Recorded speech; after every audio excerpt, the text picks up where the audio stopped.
Hello everyone, let me introduce myself first. My name is Rohit Sahu and welcome to all in my YouTube channel G Physics with Rohit। और आज की इस lecture में हम लोग बात करेंगे जो एकलव्य मॉडल रेजिडेंशियल स्कूल में जो पीजीटी फिजिक्स के लिए जो पोस्ट आई है उसके सिलेबस के बारे में बात करेंगे।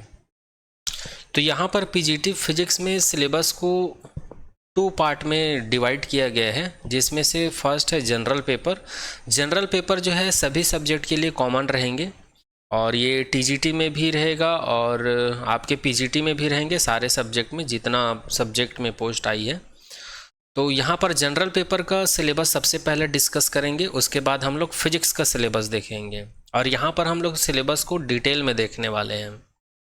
तो चलिए आज का लेक्चर स्टार्ट करते हैं और सबसे पहले हम लोग देख लेते हैं जनरल पेपर का सिलेबस क्या है। तो फर्स्ट है जनरल अवेयरनेस। यहाँ से 10 क्वेश्चन आएंगे और 10 मार्क्स के रहेंगे और इसके अंदर में आप लोगों के एग्ज़ाम में जनरल नॉलेज पूछा जाएगा और करंट अफेयर पूछा जाएगा।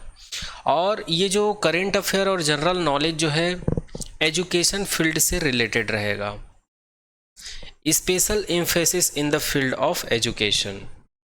इसके बाद जो सेकंड है वो है रीजनिंग एबिलिटी। रीजनिंग एबिलिटी से भी 20 मार्क्स के 20 क्वेश्चंस रहेंगे और इसमें क्या क्या इंक्लूडेड रहेगा इसका डिटेल सिलेबस देख लेते हैं। इसमें पजल्स पूछे जा सकते हैं, seating arrangement, data sufficiency and statement based question जिसको वर्बल रीजनिंग कह सकते हैं, inequality, blood relation, sequence and series, direction test, assertions and reason और वेन डायग्राम्स। ये सारा चीज़ इंक्लूड है रीजनिंग एबिलिटी के अंदर में। इसमें 20 क्वेश्चन पूछे जाएंगे 20 मार्क्स के। इसके बाद थर्ड बात करते हैं नॉलेज ऑफ आईसीटी, मतलब कंप्यूटर का क्वेश्चन पूछा जाएगा जिसमें 10 क्वेश्चन रहेंगे और 10 मार्क्स का रहेगा। और इसके अंदर में अगर डिटेल सिलेबस की बात करें तो वो है fundamental of computer system, basics of operating system, MS office, keyboard shortcut and there uses, important computer terms and abbreviation, computer network, cyber security and internet. तो ये सारा टॉपिक इंक्लूडेड रहेगा आईसीटी के अंदर में। नेक्स्ट बात करते हैं 4th नंबर के टॉपिक की। तो इसमें पूछा जाएगा टीचिंग एप्टीट्यूड और ये रहेगा 10 मार्क्स का और इसमें 10 क्वेश्चन रहेंगे। 10 क्वेश्चन रहेगा और 10 मार्क्स का रहेगा, जिसके अंदर में अगर डिटेल सिलेबस की बात करें तो वो है टीचिंग नेचर के बारे में पूछा जाएगा, टीचिंग की कैरेक्टरिस्टिक्स, इसका ऑब्जेक्टिव्स मतलब उद्देश्य, basic requirement, learners characteristics, factor affecting teaching, method of teaching, teaching ads and evolution system मतलब मूल्यांकन। तो ये सारा चीज़ पूछा जा सकता है टीचिंग एप्टीट्यूड से। आगे नेक्स्ट बात करते हैं experiential activities based pedagogy and case study based. यहाँ से 5 क्वेश्चन पूछा जाएगा और ये 5 मार्क्स का होगा टोटल। नेक्स्ट है 6 नंबर का नेशनल एजुकेशन पॉलिसी, जिसको हम लोग एनईपी बोलते हैं। तो एनईपी जो है 2020 का या 2020 का ही पूछा जाएगा और इससे रिलेटेड 5 क्वेश्चन रहेंगे, मतलब 5 मार्क्स का ये भी रहेगा। इसके बाद नेक्स्ट बात करते हैं 7 नंबर की, जिसको जो है जनरल इंग्लिश। जनरल इंग्लिश से भी 10 क्वेश्चन पूछे जाएंगे और ये 10 मार्क्स का रहेगा, जिसमें इंग्लिश के ज़्यादातर ग्रामर पार्ट इंक्लूडेड रहेंगे, जैसे कि वर्ब हो गया, टेंस हो गया, voice, subject, verb, agreement, articles, comprehension, fill in the blanks, adverb, error correction, sentence, rearrangement, unseen passage, vocabulary and antonyms, synonyms, grammar, idioms, idioms, phrases, ये सारा चीज़ इंक्लूडेड रहेंगे जनरल इंग्लिश के अंदर में। नेक्स्ट बात करते हैं 8th नंबर का, जो है वो है जनरल हिंदी। यहाँ से भी 10 क्वेश्चन पूछे जाएंगे और 10 मार्क्स के रहेंगे, जिसमें है संधि, समास, विलोम शब्द, पर्यायवाची शब्द, सामान्य अशुद्धियाँ, वाक्यांशों के लिए एक शब्द, मुहावरे, लोकोक्ति, अपठित गद्यांश पर आधारित प्रश्न। तो ये रहा हिंदी का डिटेल सिलेबस। इसके बाद लास्ट आ जाता है आपका 9th नंबर में, जो कि सब्जेक्टिव रहेगा। जैसे कि यहाँ पर मैं आप लोगों को फिजिक्स करवाने वाला हूँ, फिजिक्स का सिलेबस हम लोग करेंगे इस लेक्चर के, मतलब इस चैनल के माध्यम से। तो यहाँ पर मैं फिजिक्स के सिलेबस के बारे में ही बात करूँगा। तो ये जनरल पेपर का जो सिलेबस है सभी सब्जेक्ट के लिए सेम रहेगा, लेकिन यहाँ पर फिजिक्स की जगह पर आप लोग का जो सब्जेक्ट रहेगा वो सब्जेक्ट आ जाएगा। जैसे फिजिक्स की जगह मैथ्स हो सकता है, केमिस्ट्री हो सकता है, बायोलॉजी हो सकता है। तो जो सब्जेक्टिव है वहाँ से 70 क्वेश्चन आएंगे और ये 70 मार्क्स का होगा। ओके, अब चलिए आगे हम लोग बात कर लेते हैं फिजिक्स के सिलेबस के बारे में। तो फिजिक्स का डिटेल सिलेबस यहाँ पर देख पा रहे हैं आप लोग स्क्रीन पर। यहाँ से 70 क्वेश्चन आने हैं और ये 70 मार्क्स कवर करेगा, जिसमें से फर्स्ट चैप्टर है unit and measurement. Unit and measurement के अंदर में हम लोग क्या देखने वाले हैं? सबसे पहले ये मेजरमेंट की आवश्यकता क्यों पड़ती है। ये जो पूरा सिलेबस दिया हुआ है ये एनसीईआरटी सिलेबस है पूरा, 11th-12th का सिलेबस है पूरा, जो कि एनवीएस में भी यही सिलेबस था और केवीएस में भी यही सिलेबस था। तो वही सिलेबस यहाँ पर एकलव्य में दिया हुआ है ईएमआरएस में। तो चलिए इसका डिटेल सिलेबस देख लेते हैं। तो फर्स्ट चैप्टर है यूनिट एंड मेजरमेंट। इसके अंदर में हम लोग को सबसे पहले देखना है नीड फॉर मेजरमेंट, मतलब मापन की आवश्यकता क्यों पड़ती है ना।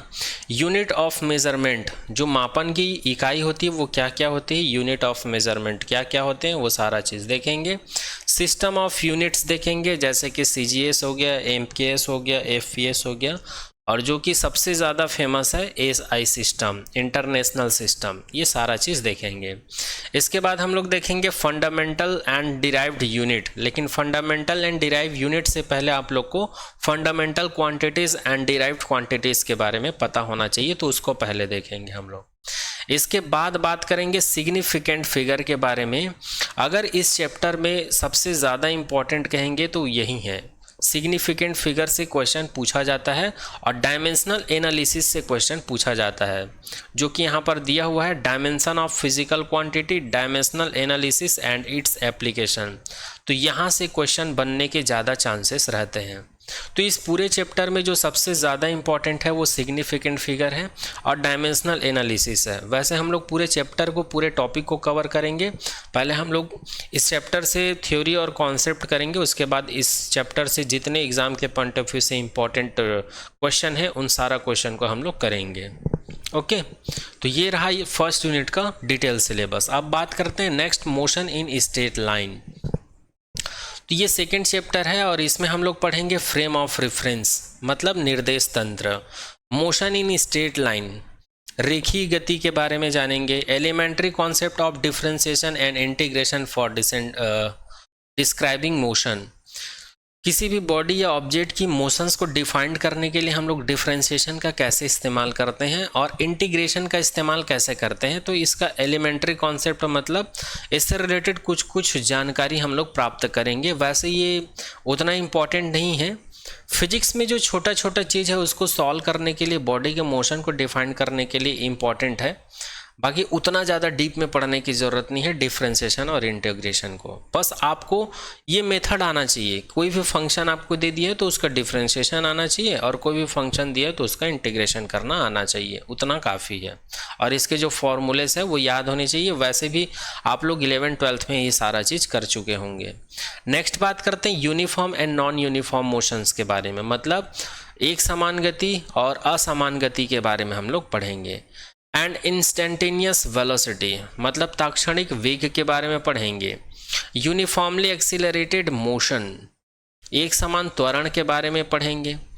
Velocity time graph and position time graph, relation for uniformly acceleration motion. इस चैप्टर से जो सबसे ज़्यादा इंपॉर्टेंट है वो है ग्राफ, वेलोसिटी टाइम ग्राफ और पोजीशन टाइम ग्राफ। यहाँ से क्वेश्चन बनते हैं।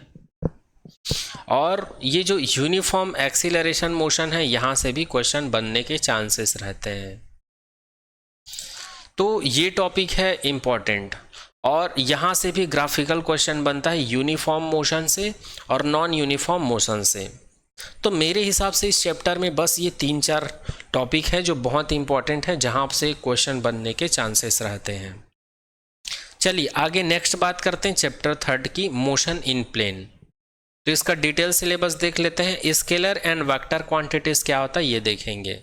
उसके बाद देखेंगे position and displacement vector, general vector and their notation, equality of vectors, multiplication of vector by a real number, addition, subtraction of vector, unit vector. तो यहाँ पर हम लोग जानेंगे कि क्वांटिटीज़ क्या होती है, स्केलर क्वांटिटीज़ क्या होती है, वेक्टर क्वांटिटीज़ क्या होती है, जो वेक्टर है उसके टाइप्स कितने हैं, और उन वेक्टर क्वांटिटीज़ को जब हम लोग ऐड करते हैं, मल्टीप्लिकेशन करते हैं, सब्सट्रैक्ट करते हैं, डिवाइड करते हैं, तब हम लोग को क्या रिजल्ट मिलता है, ये सारा चीज़ देखेंगे। उसके बाद जानेंगे हम लोग यूनिट वेक्टर के बारे में, इकाई सदिश बोलते हैं जिसको। उसके बाद देखेंगे resolution of vector in a plane. जो वेक्टर है उसमें कंटिन्यूअसली परिवर्तन होता है, जिसको हम लोग रिजोल्यूशन बोलते हैं किसी भी प्लेन में, मतलब 2D में, उसके बारे में देखेंगे। उसके बाद है rectangular component, scalar and vector product, ये इंपॉर्टेंट है। स्केलर एंड वेक्टर प्रोडक्ट, यहाँ से भी क्वेश्चन बनने के चांसेस रहते हैं। Motion in motion in plane, cases of uniform velocity and uniform acceleration, projectile motion, uniform circular motion, ये सारा टॉपिक है इस चैप्टर के अंदर में। प्रोजेक्टाइल मोशन से भी क्वेश्चन बनता है, एक न एक क्वेश्चन आप लोग को इस टॉपिक से देखने को मिल जाएगा। यूनिफॉर्म सर्कुलर मोशन से भी क्वेश्चन देखने को मिल जाते हैं। तो इस टॉपिक से इस चैप्टर में भी ऐसे 2-3 टॉपिक हैं जो कि बहुत इंपॉर्टेंट है, जहाँ से क्वेश्चन बनने के चांसेस रहते हैं, और जो इम्पॉर्टेंट नहीं है उन सभी टॉपिक को भी क्लियर करेंगे, क्योंकि जो एग्ज़ाम के पॉइंट ऑफ व्यू से इम्पॉर्टेंट नहीं है, लेकिन जो एग्ज़ाम के पॉइंट ऑफ व्यू से इम्पॉर्टेंट है उसको पढ़ने के लिए ये सारा टॉपिक पढ़ना ज़रूरी है। ओके, तो आई होप ये सारा चीज़ आप लोग को समझ में आ रहा होगा। चलिए नेक्स्ट बात करते हैं चैप्टर 4 की, जो कि है लॉ ऑफ मोशन। तो लॉ ऑफ मोशन में क्या क्या पढ़ना है, इंट्यूटिव कॉन्सेप्ट ऑफ फोर्स। तो यहाँ पर हम लोग फोर्स के कॉन्सेप्ट के बारे में जानेंगे कि फोर्स क्या होता है, फोर्स की डिपेंडेंसी क्या होती है, फोर्स का फॉर्मूला क्या होता है, ये सारे चीज़ हम लोग जानेंगे। उसके बाद इनर्शिया के बारे में पढ़ेंगे, first law of motion, momentum, Newton second law of motion, impulse.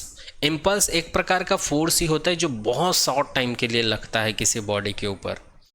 Newton third law of motion, यहाँ पर न्यूटन का फर्स्ट लॉ, सेकेंड लॉ और थर्ड लॉ तीनों ही इंपॉर्टेंट है, और सेकेंड लॉ के अंदर में ही फोर्स, एक्सीलरेशन, मास, मोमेंटम, इन तीनों का कॉन्सेप्ट क्लियर हो जाता है।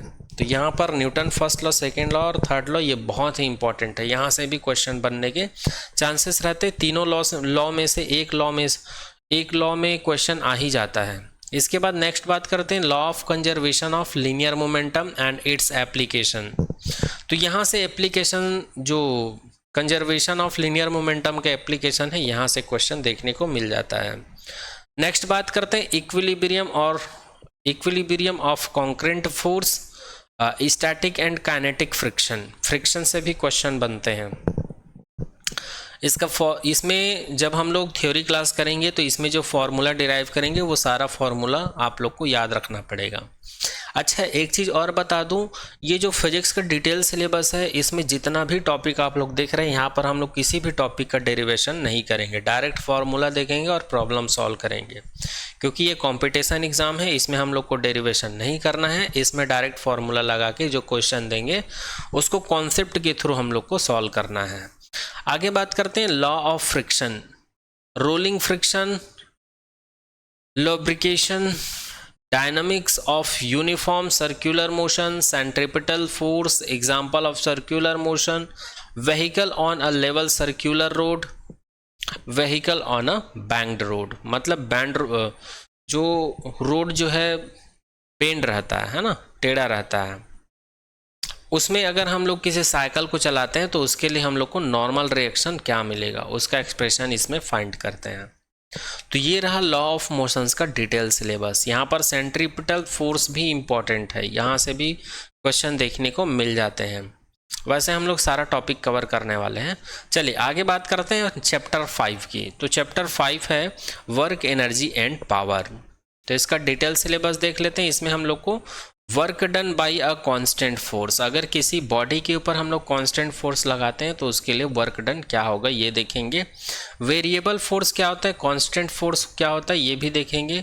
Kinetic energy, work energy theorem, यहाँ से भी क्वेश्चन देखने को मिल जाता है। वर्क एनर्जी थ्योरम इंपॉर्टेंट है। Power, notation of potential energy of a spring, conservative force, यहाँ से भी क्वेश्चन देखने के चांसेस, मिलने के चांसेस रहते हैं। Non conservative force, motion in vertical circle, elastic and inelastic collision in 1D and 2 dimension, मतलब 1 डायमेंशन एंड 2 डायमेंशन। कोलिजन से भी क्वेश्चन देखने को मिल जाता है। यहाँ से कॉन्सेप्चुअल क्वेश्चन देखने को मिलता है। कोई भी दो बॉडी दे देंगे आपको और वहाँ पर जब वो कोलाइड होते हैं, एक दूसरे से टकराते हैं, तो आपको पूछ देंगे कि कौन सा कोलिजन हो रहा है यहाँ पर। क्योंकि कोलिजन जो है 2-3 टाइप से होते हैं। इलास्टिक कोलिजन होता है, इन इलास्टिक कोलिजन होता है ना। और ये 1D में होता है, 2D में होता है और 3D में भी होता है। तो यहाँ से भी क्वेश्चन पूछ देते हैं कि 1D कोलिजन 2D कोलिजन क्या होता है। ओके, चलिए नेक्स्ट बात करते हैं 6 चैप्टर की, जो कि है motion of system of particle and rigid body and system of particle and rotational motion. तो यहाँ पर सेंटर ऑफ मास के बारे में जानेंगे हम लोग। 2 पार्टिकल सिस्टम के लिए सेंटर ऑफ मास क्या होता है, जिसको हम लोग द्रव्यमान का केंद्र बोल सकते हो। उसके बाद momentum conservation, centre of mass motion, centre of mass of rigid body. यहाँ पर रिजिड बॉडी क्या होता है और रिजिड बॉडी में उसका जो मास का सेंटर क्या होता है उसको हम लोग देखेंगे। Centre of mass of a uniform rod, moment of force, torque, ये इंपॉर्टेंट है, टॉर्क के बारे में जानेंगे। Angular momentum, law of conservation of angular momentum and its application, equilibrium of rigid body rotation and equation of rotational motion. Rotational motions का equation important है, यहाँ से क्वेश्चन बनने के चांसेस रहते हैं। Comparison of linear and rotational motion, moment of inertia, ये भी इंपॉर्टेंट है। Radius of gyration, value of moments of inertia for simple geometrical object. तो ये रहा चैप्टर 6 का डिटेल सिलेबस। आगे नेक्स्ट बात करते हैं ग्रेविटेशन। ये भी बहुत ही इंपॉर्टेंट चैप्टर है, वेरी वेरी इंपॉर्टेंट।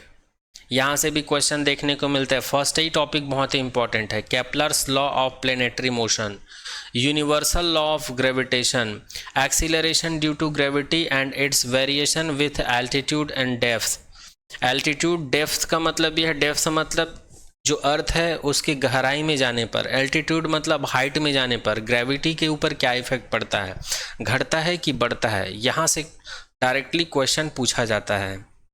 और केपलर्स का जो प्लेनेट मोशन है, प्लेनेटरी मोशन से रिलेटेड क्वेश्चन पूछा जाता है। यूनिवर्सल ग्रेविटेशनल लॉ से भी पूछते हैं। ये पूरा चैप्टर का हर एक टॉपिक इंपॉर्टेंट है, तो सभी टॉपिक को हम लोग डिटेल में करेंगे। Gravitational potential energy and gravitational potential, escape velocity, ये भी बहुत इंपॉर्टेंट है। Escape velocity, orbital velocity of satellite, satellite से भी क्वेश्चन देखने को मिल जाता है। सैटेलाइट से रिलेटेड एक न एक क्वेश्चन देखने को मिल जाते हैं, कोई भी पीजीटी एग्ज़ाम हो, चाहे KVS, NVS, चाहे कोई भी स्टेट पीजीटी एग्ज़ाम हो। आगे नेक्स्ट बात करते हैं चैप्टर 8 की, जो कि है मैकेनिकल प्रॉपर्टी ऑफ सॉलिड। तो इसमें हम लोग देखने वाले हैं इलास्टिसिटी के बारे में, स्ट्रेन स्ट्रेस रिलेशनशिप, इसका जो ग्राफ है स्ट्रेस स्ट्रेन का वो इम्पॉर्टेंट है, वहाँ से कॉन्सेप्चुअल क्वेश्चन बन जाते हैं।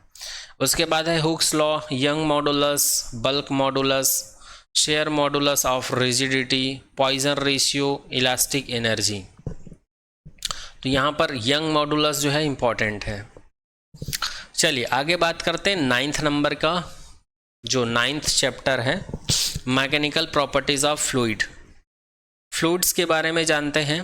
Pressure due to a fluid column, Pascal's law, यहाँ से क्वेश्चन दिख सकता है, and its application, hydraulic lift and hydraulic brakes, effect of gravity on fluid pressure, viscosity, Stokes law, terminal velocity, streamline and turbulent flow, critical velocity, Bernoulli's theorem, ये भी important है, यहाँ से भी क्वेश्चन बन सकते हैं। Its simple application, surface energy, ये भी इम्पॉर्टेंट है। Surface energy, surface tension, surface energy और सरफेस टेंशन दोनों मिलता जुलता टॉपिक है। Angle of contact, excess of pressure across a curved surface, application of surface tension, RDS to drops, bubbles and capillary rise, यहाँ से भी question बन जाते हैं। ठीक है, चलिए आगे नेक्स्ट बात करते हैं चैप्टर नंबर 10 की। Thermal property of matter, matter मतलब solid, liquid, gas, plasma, condensation. तो यहाँ पर सबसे पहले हम लोग हीट देखेंगे, उसके बाद temperature, thermal expansion of solid, liquid and gas, anomalous expansion of water, ये इंपॉर्टेंट है, यहाँ से कॉन्सेप्चुअल क्वेश्चन बन जाता है। आपको डायरेक्टली पूछा जाएगा वाटर के प्रॉपर्टीज़ के बारे में कि वाटर जो है 4 डिग्री सेल्सियस पर क्या रहता है, 4 डिग्री सेल्सियस के नीचे क्या होता है, 4 डिग्री सेल्सियस के ऊपर क्या होता है, वाटर को एनामोलस एक्सपेंशन क्यों कहा जाता है, ये सारा चीज़ पूछा जाता है। तो हम लोग इसको 1 बाय 1 करके थ्योरी लेक्चर में कवर करेंगे, है ना। स्पेसिफिक हीट कैपेसिटी, इसको CPCV से डिनोट करते हैं। Calorimetry, change of state, latent heat, ये भी इम्पॉर्टेंट है। Heat transfer, conduction, convection and radiation, ये तीनों ही इम्पॉर्टेंट है। जो हीट ट्रांसफ़र होता है उसके 3 प्रोसेस होते हैं, एक कंडक्शन होता है, एक कन्वेक्शन होता है और रेडिएशन होता है। तो तीनों में डिफरेंस पूछ दिया जाता है। मल्टीपल चॉइस क्वेश्चन में इन तीनों टॉपिक से कुछ भी क्वेश्चन हो सकते हैं कि हीट किससे ज़्यादा ट्रांसफ़र होते हैं, किससे कम ट्रांसफ़र होते हैं, किससे ट्रांसफ़र होता ही नहीं है, ऐसा कुछ क्वेश्चन पूछ देते हैं। तो इसको भी हम लोग डिटेल में देखेंगे। इसके बाद बात करेंगे thermal conductivity, qualitative ideas of black body radiation, ये भी इम्पॉर्टेंट है। ब्लैक बॉडी रेडिएशन ये तो कॉलेज लेवल का टॉपिक है और सिलेबस में साफ साफ लिखा है कि ग्रेजुएशन लेवल का क्वेश्चन हो सकता है, तो इससे भी क्वेश्चन बनने के चांसेस हैं, क्योंकि ये 11th क्लास का टॉपिक है और ये कॉलेज लेवल में भी है, BSc में है ये, है ना। इसके बाद है winds displacement law, Stephens law, ये भी ब्लैक बॉडी से ही रिलेटेड है, wind displacement law, Stephens law. और बहुत सारे लॉ हैं ब्लैक बॉडी रेडिएशन के अंदर में, लेकिन इसमें 2 ही टॉपिक दिया हुआ है। जैसे कि प्लैंक्स लॉ भी रहता है ब्लैक बॉडी रेडिएशन के अंदर में, रेले जीन्स लॉ भी रहता है, ठीक है, लेकिन वो सब नहीं पढ़ना है, विंड्स डिस्प्लेसमेंट पढ़ना है और स्टेफेंस लॉ पढ़ना है हम लोग को। चलिए नेक्स्ट बात करते हैं 11th नंबर की चैप्टर के बारे में बात करते हैं, जो कि है थर्मोडायनामिक्स। तो इसके अंदर में क्या क्या पढ़ना है, तो thermal equilibrium and definition of temperature, 0th law of thermodynamics, heat, work, internal energy, first law of thermodynamics, ये इंपॉर्टेंट है। सेकेंड लॉ ऑफ थर्मोडायनामिक्स, ये इंपॉर्टेंट है। Gaseous state of matter, change of condition of gaseous state, isothermal, adiabatic, reversible, irreversible and cyclic process, ये चारों process को याद रखिएगा। Isothermal process, adiabatic process, reversible, irreversible और साइक्लिक प्रोसेस, कितना हो गया 1 2 3 4 5, ये सभी प्रोसेस को आप लोग याद रखिएगा, इम्पॉर्टेंट है। चलिए नेक्स्ट बात करते हैं चैप्टर नंबर 12 की। तो चैप्टर नंबर 12 क्या है, behaviour of perfect gases and kinetic theory of gases, equation of state of perfect gas, work done, ये इक्वेशन याद रखिएगा। परफेक्ट गैस का जो इक्वेशन है इसको याद रखिएगा। Work done in compressing a gas, kinetic theory of gas, assumptions, concept of pressure, kinetic interpretation of temperature, RMS मतलब root mean square speed of gas molecules, degree of freedom, ये important है। Degree of freedom, यहाँ से directly आपको कोई भी system दे दिया जाएगा और आपको पूछेंगे कि उस सिस्टम का डिग्री ऑफ फ्रीडम कितना होगा, बताइए कैलकुलेट करके, कोई भी सिस्टम हो सकता है, तो इसको भी देखेंगे डिटेल में। Law of equipartition of energy and application to specific heat capacity of gases, concept of mean free path, Avogadro's number. तो यहाँ पर ये मीन फ्री पाथ भी इम्पॉर्टेंट है, और ये जो आरएमएस स्पीड देखे हैं ये भी इम्पॉर्टेंट है। जो स्पीड है या वेलोसिटी है उसका आरएमएस वैल्यू क्या होता है। तो ये सारा टॉपिक हम लोग को कवर करना है चैप्टर 12 के अंदर में, behaviour of perfect gases and kinetic theory of gas के अंदर में। चलिए आगे बात करते हैं 13 चैप्टर की, जो कि है ऑस्किलेशंस एंड वेव्स, जिसमें फर्स्ट टॉपिक है periodic motion, time period, frequency, displacement as a function of times, periodic function and their application. तो पीरियोडिक मोशन से रिलेटेड ये सारा पॉइंट हम लोग को कवर करना है और आना चाहिए, क्योंकि डायरेक्टली एग्जाम में पूछ देते हैं कि पीरियोडिक मोशन और harmonic motion, oscillatory motion, vibratory motion में डिफरेंस है करके पूछ देते हैं, है ना। तो इसके बाद जानेंगे हम लोग सिंपल हार्मोनिक मोशन के बारे में, जिसको SHM के नाम से जाना जाता है, ये भी इंपॉर्टेंट है। And it's equation of motion, phase, oscillation of load spring, restoring force and force constant. Force constant क्या होता है, रिस्टोरिंग फोर्स क्या होता है, ये सब चीज़ के बारे में भी हम लोग पढ़ेंगे। Energy in simple harmonic motion, kinetic and potential energy, simple pendulum, it's time period, transverse and longitudinal waves, speed of travelling waves, displacement relation for progressive wave, ये इंपॉर्टेंट है। जो प्रोग्रेसिव वेव होता है उसके लिए डिस्प्लेसमेंट रिलेशन से question बनते हैं, मैथमेटिकल न्यूमेरिकल क्वेश्चन बनते हैं। तो आप लोग को यदि डिस्प्लेसमेंट इक्वेशन पता होगा प्रोग्रेसिव वेव का, तभी उसको सॉल्व कर पाएंगे, अदरवाइज नहीं सॉल्व कर पाओगे। तो देखेंगे इसको भी डिटेल में। नेक्स्ट बात करते हैं principle of superposition of waves, reflection of waves, standing waves in string and organ pipes, fundamental mode and harmonic beat, harmonics beats के बारे में भी देखेंगे हम लोग, ठीक है। यहाँ पर स्टैंडिंग वेव भी इंपॉर्टेंट है। यहाँ पर टू नोड्स और एंटी नोड्स के बीच डिस्टेंस पूछ दिया जाता है कभी कभी, ठीक है। तो ये सारा चीज़ क्या होता है हम लोग देखेंगे। और यहाँ पर जो एग्ज़ाम एनालिसिस मैं बता रहा हूँ वो है NVS और KVS के पॉइंट ऑफ व्यू से बता रहा हूँ कि कौन कौन सा टॉपिक इम्पॉर्टेंट है। वैसे तो हम लोग को सभी टॉपिक को कवर करने हैं, ठीक है। और यहाँ पर जो सिलेबस दिया हुआ है वो सेम टू सेम NVS का ही सिलेबस है, ठीक। और एग्ज़ाम पैटर्न में थोड़ा सा चेंज है, सब्जेक्टिव में भी और जनरल पेपर में भी। सब्जेक्टिव में तो कोई चेंज नहीं है, जनरल पेपर में चेंज है पूरा, ठीक है। चलिए नेक्स्ट बात करते हैं 14 नंबर के चैप्टर्स की, जो कि है इलेक्ट्रिक चार्ज एंड फील्ड। तो अभी तक जो डिटेल सिलेबस देखे हैं पीजीटी फिजिक्स EMRS के लिए, उसमें 13 चैप्टर जो है पूरा 1 से लेकर 13 चैप्टर, ये पूरा 11th क्लास का टॉपिक है, NCERT का 11th क्लास का टॉपिक है पूरा NCERT। अब यहाँ से जो सिलेबस स्टार्ट हो रही है ये पूरा 12th क्लास का टॉपिक है, 12th क्लास, जिसमें से चैप्टर 14 है electric charge and field.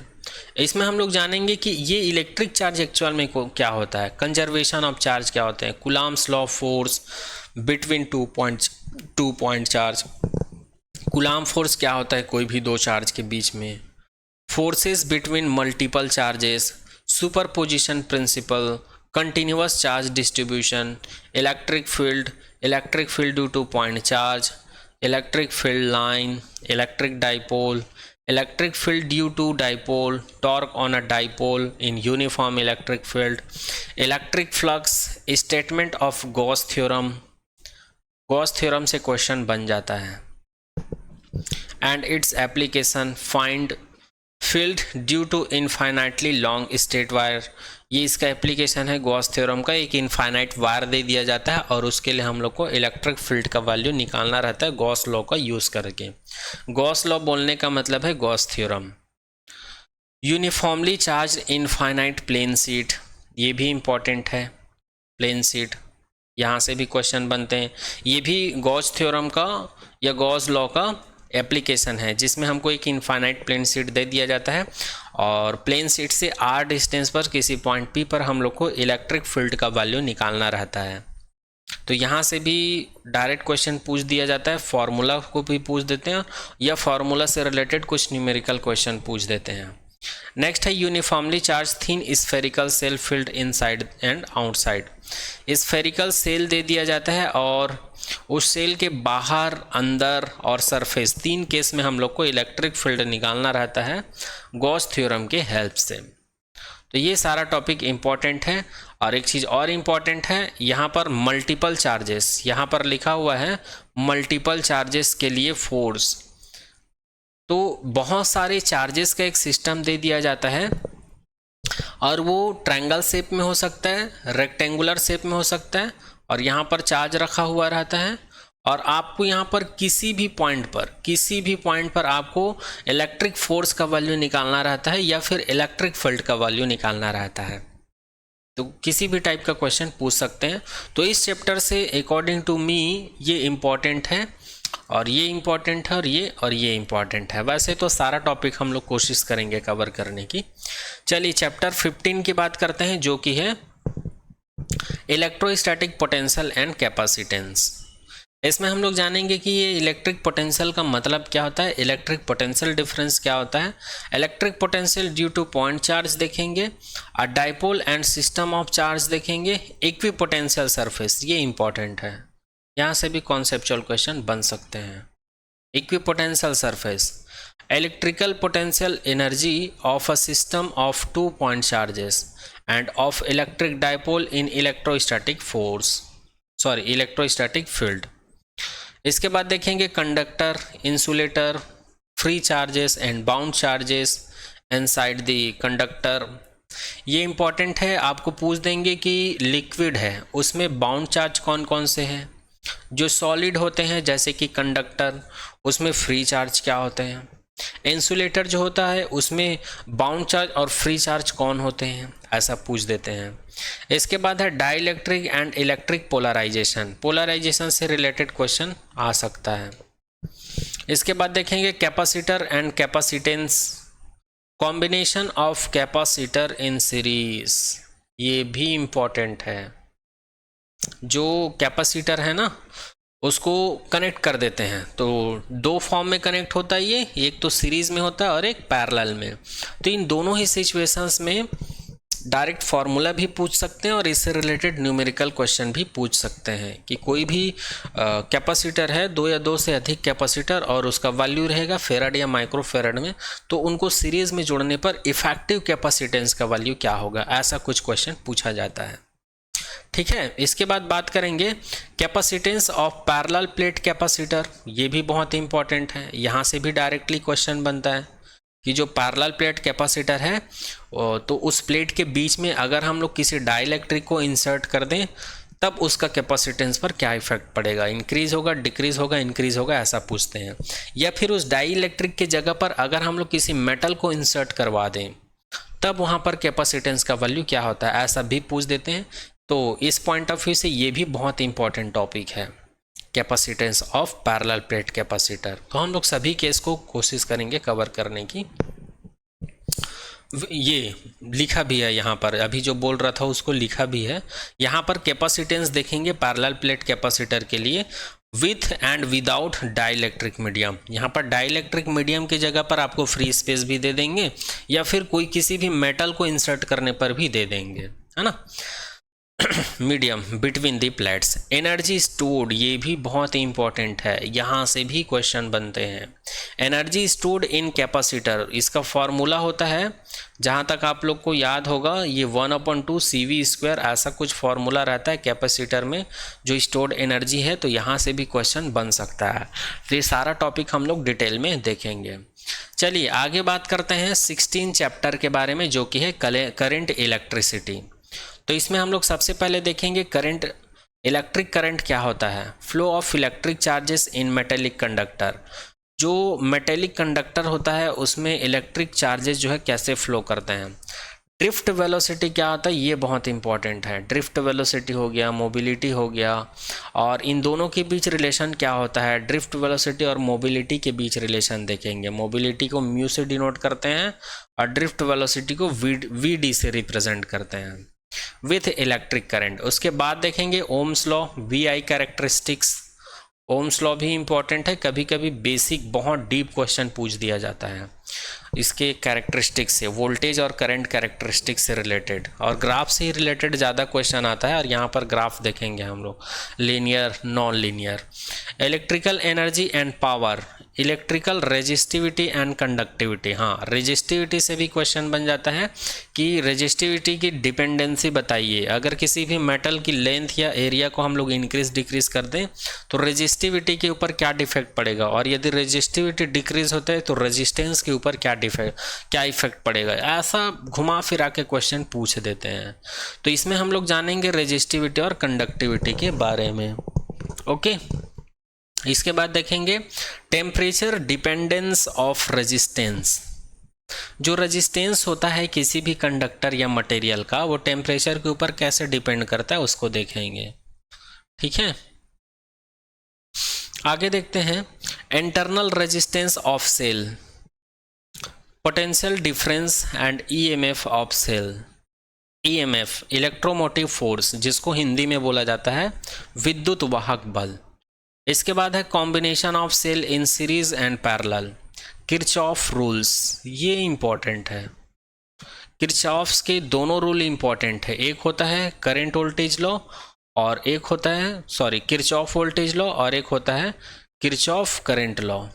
Kirchhoff voltage law को केवीएल बोला जाता है, किरचॉफ करंट लॉ को केसीएल बोला जाता है, याद रखिएगा।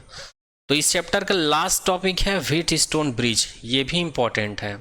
यहाँ पर आपको एक बड़ा सा सर्किट दे दिया जाएगा और उस सर्किट में जो अननोन रेजिस्टेंस होता है उसका इस व्हीटस्टोन ब्रिज के कॉन्सेप्ट से कैलकुलेट करना रहता है। इसमें हम लोग फॉर्मूला भी प्रूफ करते हैं, P upon Q upon R, R upon S, ऐसा फॉर्मूला भी प्रूफ करेंगे हम लोग इसमें। ठीक है, तो फॉर्मूला प्रूफ नहीं करेंगे, डेरिवेशन नहीं करेंगे, डायरेक्ट फॉर्मूला देखेंगे और ये फॉर्मूला क्या कहना चाहता है और इससे रिलेटेड संबंधित क्या क्या क्वेश्चन बन सकते हैं वो सारा चीज़ डिस्कस करेंगे। चलिए नेक्स्ट बात करते हैं 17 नंबर के टॉपिक की, जिसका नाम है magnetic effect of current and magnetism. इसमें हम लोग देखेंगे मैग्नेटिक फील्ड का कॉन्सेप्ट, उसके बाद Oersted experiment, Biot Savart law and its application. Biot Savart law और इसका एप्लीकेशन ज़्यादा इंपॉर्टेंट है। बायोसेवर्ट लॉ और इसका एप्लीकेशंस क्या क्या होता है, जैसे current carrying circular loop, Ampere's law and इस एप्लीकेशन। एम्पियर्स लॉ भी इंपॉर्टेंट है, इस लॉ का यूज़ होता है, आप लोग पढ़े ही होंगे।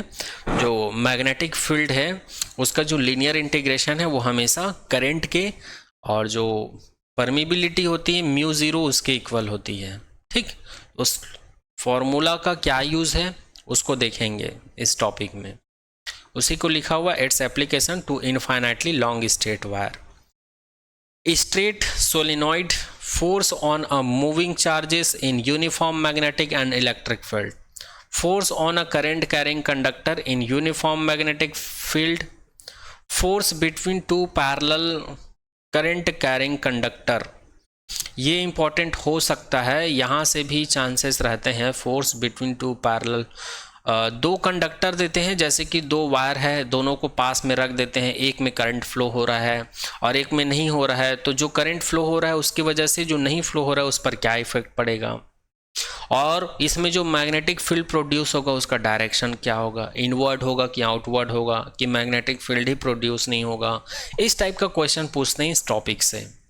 ठीक है, definition of ampere, torque experience by a current loop in uniform magnetic field, current loop as a magnetic dipole and its magnetic dipole moment, moving coil galvanometer, its current sensitivity and conversion to ammeter and voltmeter. ये भी थोड़ा सा important है। इस topic को जानने के लिए आप लोग को गैल्वेनोमीटर के बारे में पता होना चाहिए, वो भी दिया हुआ है। जो गैल्वेनोमीटर है उसको हम लोग अमीटर की तरह भी यूज़ कर सकते हैं, वोल्ट मीटर की तरह भी यूज़ कर सकते हैं। तो इससे यही क्वेश्चन पूछा जा सकता है कि गैल्वेनोमीटर को किस तरह यूज़ कर सकते हैं। यदि अमीटर की तरह यूज़ कर सकते हैं तो उसके लिए कंडीशन क्या है, यदि वोल्ट मीटर के लिए यूज़ कर सकते हैं तो उसके लिए क्या कंडीशन है, ऐसा कुछ क्वेश्चन पूछ देते हैं। तो अमीटर जैसे यूज़ करने के लिए हम लोग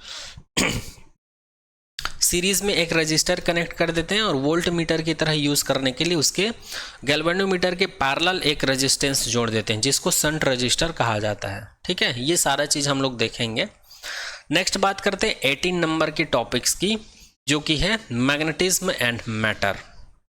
तो यहाँ पर सबसे पहले देखेंगे हम लोग बार मैग्नेट के बारे में। Bar magnet as an equivalent solenoid, magnetic field intensity due to magnetic dipole along its axis and perpendicular to its axis, torque on a magnetic dipole in a uniform magnetic field, magnetic field line, magnetic properties of material जैसे कि paramagnetic हो गया, diamagnetic हो गया, ferromagnetic हो गया, ये तीनों इंपॉर्टेंट है, थोड़ा सा देख लेंगे इसको। Magnetic substance with example, magnetization of material, effect of temperature on magnetic property, ये भी इंपॉर्टेंट है, यहाँ से भी कॉन्सेप्चुअल क्वेश्चन बन जाते हैं। Effect of temperature on magnetic property, कोई भी मैग्नेट होता है अगर उसके टेम्परेचर को यदि बढ़ाते हैं या डिक्रीज करते हैं तो उसकी जो मैग्नेटिक प्रॉपर्टीज है उसके ऊपर क्या इफेक्ट पड़ता है। मैग्नेटिक प्रॉपर्टी इंक्रीज होता है कि डिक्रीज होता है, ये सारा चीज़ हम लोग उसमें देखेंगे। वैसे आप सभी को पता ही होगा, आप लोग पढ़ चुके होंगे, जैसे मैग्नेट होता है तो मैग्नेट में टेम्परेचर बढ़ाने पर उसका जो मैग्नेटिज्म की जो प्रॉपर्टी है वो लॉस होती है धीरे धीरे। ठीक, तो उन सब के बारे में डिटेल में देखेंगे। चलिए नेक्स्ट चैप्टर के बारे में बात करते हैं, चैप्टर 19, जो कि है electromagnetic induction and alternating current. Electromagnetic induction के बारे में देखेंगे, फैराडेज लॉ के बारे में देखेंगे, induced EMF and current, Lenz laws, self and mutual induction, ये इंपॉर्टेंट है, सेल्फ एंड म्यूचुअल इंडक्शन। यहां पर जो इंडक्टर होता है इसमें जो एनर्जी स्टोर होता है या इसकी जो करंट को विरोध करने की जो प्रॉपर्टीज होती है, अपोजिंग प्रॉपर्टीज होती है, ठीक है। और म्यूचुअल इंडक्शन में हम लोग को एक पैरामीटर देखने को मिलता है एम, जिसको म्यूचुअल इंडक्टेंस कहा जाता है और इसको सेल्फ इंडक्टेंस कहा जाता है। तो इन दोनों के बीच रिलेशन क्या होता है और ये दोनों जो है इलेक्ट्रिक फ्लक्स या मैग्नेटिक फ्लक्स के ऊपर कैसे डिपेंड करते हैं, ये सारा चीज़ देखेंगे, इंपॉर्टेंट है, यहाँ से भी क्वेश्चन बनने के चांसेस रहते हैं। इसके बाद है अल्टरनेटिंग करेंट। अल्टरनेटिंग करेंट्स यहाँ पर ये 2 बार हो गया है ना, ये 2 बार हो गया है ये। Peak and RMS value of alternating current voltage, यहाँ पर ये जो अल्टरनेटिंग करंट का जो आरएमएस वैल्यू है यहाँ से इसका रिलेशन पूछ देते हैं। जो आईआरएमएस होता है रूट मीन स्क्वायर वैल्यू होता है जो करंट का या वोल्टेज का, वो किसके इक्वल होता है, ऐसा कुछ पूछ देते हैं। तो ये सारा फॉर्मूला हम लोग देखेंगे। हाई वोल्टेज क्या होता है, हाई करंट क्या होता है, मैक्सिमम करंट क्या होता है, मैक्सिमम वोल्टेज क्या होता है, और रूट मीन स्क्वायर का मैक्सिमम करंट या मैक्सिमम वोल्टेज के साथ क्या रिलेशन होता है। ये इस टाइप का क्वेश्चन इसमें पूछा जाता है। आगे बात करते हैं reactance and impedance, LCR series circuit. Resonance, यहाँ पर रेजोनेंस क्या होता है देखेंगे और रेजोनेंस फ्रीक्वेंसी के बारे में भी जानेंगे। तो यहाँ पर रेजोनेंस फ्रीक्वेंसी से भी क्वेश्चन पूछा जाता है। Power factor, power in AC circuit, power factor, wattless current, AC generator, transformer. यहाँ पर ट्रांसफार्मर इंपॉर्टेंट है और यहाँ पर वॉटलेस करंट का मतलब क्या होता है ये भी इंपॉर्टेंट है, ठीक है। तो ट्रांसफार्मर से रिलेटेड न्यूमेरिकल क्वेश्चन बन जाते हैं, इससे रिलेटेड कुछ फॉर्मूले हैं, बस 1-2 फॉर्मूला याद रखना रहता है, फिर ट्रांसफार्मर से रिलेटेड डायरेक्ट क्वेश्चन सॉल्व हो जाता है। और इसकी कुछ प्रॉपर्टीज है जिसको पूछा जाता है, ठीक है। वॉटलेस करंट भी इंपॉर्टेंट है। तो इस प्रकार से चैप्टर 19 का सिलेबस भी कंप्लीट होता है। चलिए नेक्स्ट बात करते हैं चैप्टर 20 की। चैप्टर 20 का नाम है इलेक्ट्रोमैग्नेटिक वेव्स। इसमें हम लोग देखेंगे basic ideas of displacement current, electromagnetic wave, their characteristics, their transverse nature, qualitative. Electromagnetic wave की प्रॉपर्टीज से और यूज से क्वेश्चन देखने को मिल जाता है।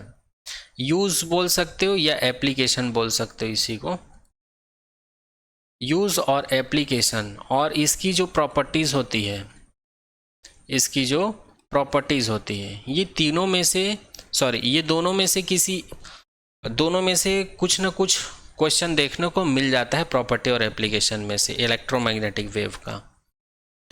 आगे बात करते हैं इलेक्ट्रोमैग्नेटिक स्पेक्ट्रम, जो इलेक्ट्रोमैग्नेटिक स्पेक्ट्रम में कौन कौन से वेव इंक्लूडेड रहते हैं, जैसे कि रेडियो वेव हो गया, माइक्रोवेव हो गया, इंफ्रारेड वेव हो गया, visible, ultraviolet, x ray, gamma ray, ये सभी इंक्लूडेड होते हैं। तो इन सभी का यूज़ पूछ दिया जाता है कभी कभी, including elementary fact about their uses.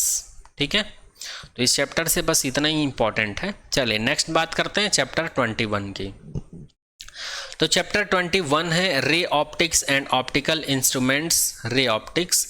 इसमें हम लोग देखेंगे reflection of light, spherical mirror, mirror formula बस इसमें इंपॉर्टेंट लग रहा है मुझे, refraction of light, total internal reflection, ये भी इंपॉर्टेंट है, optical fibre, refraction at spherical surfaces, lenses, thin lenses formula, lens maker formula. इस चैप्टर में जितना फार्मूला है, किसी भी फार्मूले से क्वेश्चन पूछ दिया जाता है conceptual. Magnification, power of lens से भी क्वेश्चन पूछा जाता है। कभी कभी ऐसे क्वेश्चन पूछ देते हैं कि यदि आपके पास 3 लेंसेस है, पहले लेंस का पावर P1 है, दूसरे का P2, P3 और तीनों का वैल्यू दे दिया रहता है, फिर तीनों में कंपेयर करके हमको ये बताना रहता है कि किसका फोकल लेंथ है किसका हाई होगा, क्योंकि जो पावर होता है और जो फोकल लेंथ होता है दोनों के बीच कुछ ऐसा रिलेशन होता है, इन्वर्सली प्रोपोर्शनल होता है पावर के। तो इस टाइप का क्वेश्चन पूछ देते हैं, इसलिए पावर ऑफ लेंस भी क्या है, इंपॉर्टेंट टॉपिक है। Combination of thin lenses in contact, refraction of light through a prism, optical instruments जैसे कि माइक्रोस्कोप हो गया, एस्ट्रोनॉमिकल टेलीस्कोप हो गया, and their magnifying power. Microscope से भी क्वेश्चन पूछ दिया जाता है कि इसमें जो लेंस यूज़ करते हैं, जैसे कि P1 का वैल्यू दिया हुआ है 2 डायोप्टर और P2 का वैल्यू दिया हुआ है 4 डायोप्टर, तो माइक्रोस्कोप के लिए कौन से लेंस का यूज़ ज़्यादा अच्छा रहेगा, ऐसा टाइप का पूछ देते हैं। ठीक है, तो कुछ भी क्वेश्चन पूछ सकते हैं, है ना, हम लोग को डीप में अच्छे से पढ़ना है। तो इस प्रकार 21 चैप्टर का भी सिलेबस कंप्लीट होता है, यहाँ पर डिटेल सिलेबस देख लिए। चलिए आगे बात करते हैं 22 चैप्टर्स के बारे में। 22 चैप्टर का नाम है वेव ऑप्टिक्स और इसके अंदर में सबसे पहले हम लोग जानेंगे वेव फ्रंट के बारे में, हाइगेन प्रिंसिपल के बारे में जानेंगे, है ना, ये भी इंपॉर्टेंट है। Reflection and refraction of plane wave at a plane surface using wave fronts, proof and law of reflection and refraction using हाइगेन principle, interference, Young modulus, double slit, ये इंपॉर्टेंट है। इसमें जो फॉर्मूला देखते हैं विड्थ ऑफ फ्रिंज के लिए, ये ज़्यादा इंपॉर्टेंट है, यहाँ से क्वेश्चन बन जाते हैं। ये जो विड्थ ऑफ फ्रिंज है बीटा, या जो स्क्रीन और जो स्लिट है उनके बीच का डिस्टेंस है d, और लेमडा का मतलब होता है वेवलेंथ और d का मतलब होता है डिस्टेंस या separation distance between the slits. इनमें से किसी भी क्वांटिटी का या पैरामीटर का वैल्यू कैलकुलेट करने के लिए पूछ दिया जाता है, तो इसको भी हम लोग डिटेल में देखेंगे, बहुत इंपॉर्टेंट है। आगे बात करते हैं experiment and expression for fringe width, यही है fringe width. Coherent source and sustained interference of light, diffraction due to a single slit, width of central maxima, यहाँ ये इंपॉर्टेंट है डिफ्रैक्शन। तो यहाँ पर चैप्टर 22 का सिलेबस भी हम लोग देख लिए हैं। चलिए आगे बात करते हैं डुअल नेचर, 23 चैप्टर है dual nature of radiation and matter. Sorry for that. तो इस चैप्टर का जो फर्स्ट टॉपिक है वो है डुअल नेचर ऑफ रेडिएशन। जैसे कि आप लोग को पता होगा, जो लाइट होती है, प्रकाश होती है, जो सन की लाइट होती है, वो एक प्रकार का इलेक्ट्रोमैग्नेटिक रेडिएशन ही होता है, और वो कभी कभी पार्टिकल की तरह बिहेव करते हैं और कभी कभी लाइट की तरह बिहेव करते हैं, तो उसी को कहा जाता है डुअल नेचर। तो इसके बारे में हम लोग जानेंगे। उसके बाद नेक्स्ट टॉपिक है फोटो इलेक्ट्रिक इफेक्ट। इस चैप्टर का जो सबसे ज़्यादा इंपॉर्टेंट है वो है फोटो इलेक्ट्रिक इफेक्ट। यहाँ से क्वेश्चन, ग्राफिकल क्वेश्चन और कॉन्सेप्चुअल क्वेश्चन दोनों देखने को मिल सकते हैं। Hertz and Lenard's observation, Einstein's photo electric equation, ये जो इक्वेशन है ये इंपॉर्टेंट है, यहाँ से वर्क फंक्शन से रिलेटेड क्वेश्चन पूछा जाता है। नेक्स्ट है nature of light, experimental study of photo electric effect, matters, waves, nature of particle, de Broglie relation. तो इस पूरे चैप्टर से ये 3 टॉपिक मेरे ख्याल से बहुत इंपॉर्टेंट है। एक है photo electric effect, Einstein photo electric equation of particle and D Broglie relation. यहाँ से एक ना एक क्वेश्चन देखने को मिल जाता है इन तीनों टॉपिक में से। चलिए नेक्स्ट बात करते हैं 24 चैप्टर में। 24 नंबर का जो चैप्टर है वो है एटम एंड न्यूक्लियाई। इसमें सबसे फर्स्ट टॉपिक है alpha particle scattering experiment, Rutherford model of atom और बोर मॉडल। ये दोनों ही मॉडल बहुत इंपॉर्टेंट है। Expression for radius of nth possible orbit, velocity and energy of electron in its orbit, hydrogen line spectra, composition and size of nucleus, nuclear force, mass energy relation and mass defect, binding energy and its variation with mass number, nuclear fission, nuclear fusion। तो मेरे ख्याल से इस पूरे chapter में ये 3 topic important लग रहा है।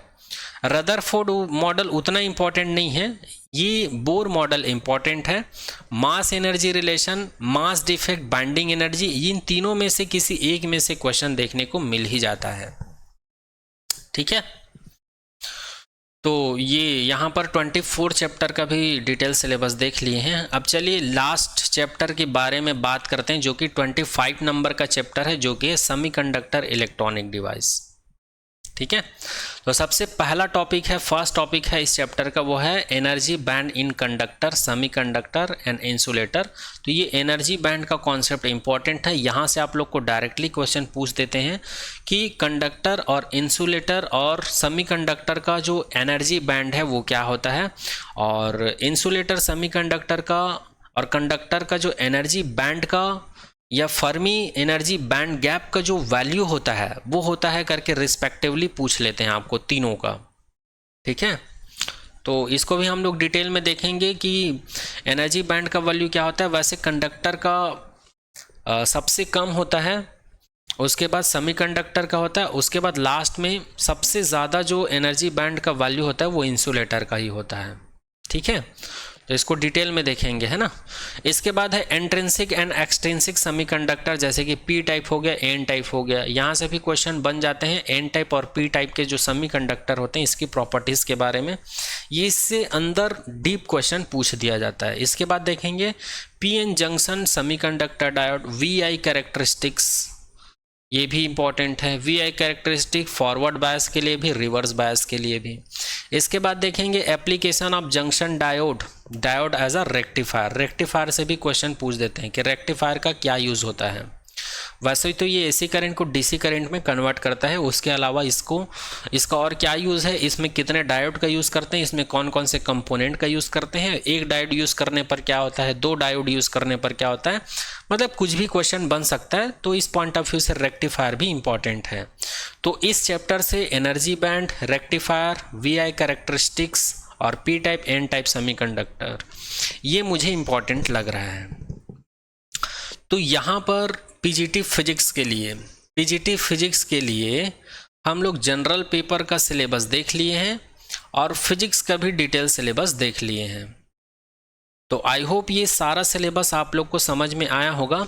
और अगर हम लोग यहाँ पर मार्क्स की बात करें तो जनरल पेपर से टोटल मार्क्स कितना हो रहा है, 80 मार्क्स हो रहा है। और अगर फिजिक्स की बात करें तो यहाँ से 70 मार्क्स निकल के आ रहा है। तो टोटल मार्क्स कितना हो जाएगा, तो ये हो जाएगा 150। तो 150 मार्क्स का यहाँ पर पेपर होना है। ओके, और यहाँ पर EMRS के नोटिस में लिखा हुआ है कि जो पेपर होगा वो पेपर मोड में होगा, ऑनलाइन मोड में नहीं होगा।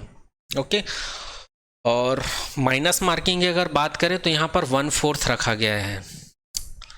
तो यहाँ पर इस लेक्चर के माध्यम से हम लोग एकलव्य मॉडल रेसिडेंशियल स्कूल का जो सिलेबस दिया हुआ है उसका डिटेल सिलेबस हम लोग देख लिए हैं।